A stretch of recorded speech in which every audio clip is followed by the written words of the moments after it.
En fait, deux choses. D'abord, c'est un grand classique quand, et vous l'avez très bien décrit, Florence, vos ennemis sont sous les feux de la rampe. Vous faites tout ce que vous pouvez pour parasiter et polluer ce moment.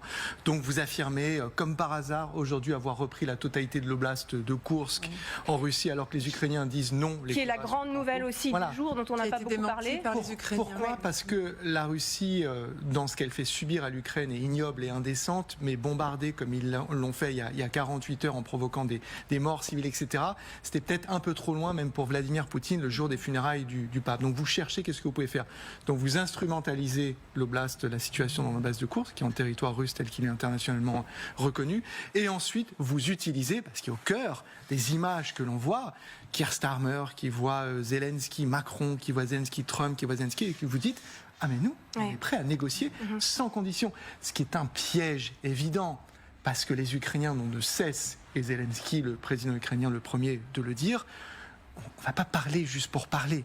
On parlera quand vous montrez votre sérieux et votre détermination à vouloir parvenir à une paix juste et durable. C'est-à-dire que négocier sans condition, ça veut dire on continue de tuer et de bombarder, mais on accepte de discuter pendant qu'on le fait. Ça, c'est pas de la négociation, c'est du bavardage, c'est un écran de fumée qui permet de perpétuer l'action militaire et les massacres sur le terrain. Alors on a une image qui vient de nous parvenir que vous voyez à l'ambassade du Royaume-Uni à Rome, donc Keir Starmer et Volodymyr Zelensky qui sont en train de s'entretenir. On a une première réaction de Volodymyr Zelensky aujourd'hui devant une caméra, on l'écoute.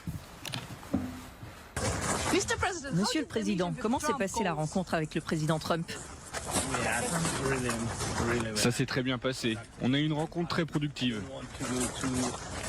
Je ne veux pas donner trop de détails puisqu'il y a des questions très sensibles.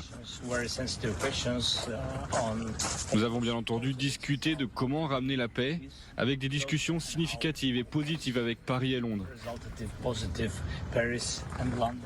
Nous allons continuer ces rencontres pour ramener la paix en Ukraine.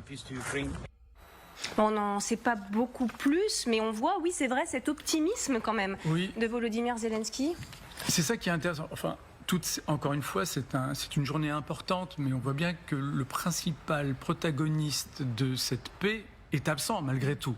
Il s'est fait remarquer par l'information que vous nous avez annoncée, mais la sortie de crise, la sortie de cette guerre dépend de la Russie. Et en réalité, lorsque Vladimir Poutine annonce qu'il est prêt à négocier, d'une certaine manière, c'est une non-information parce qu'il sera toujours prêt à négocier tant que le rapport de force lui sera favorable sur le terrain. Aujourd'hui, si on devait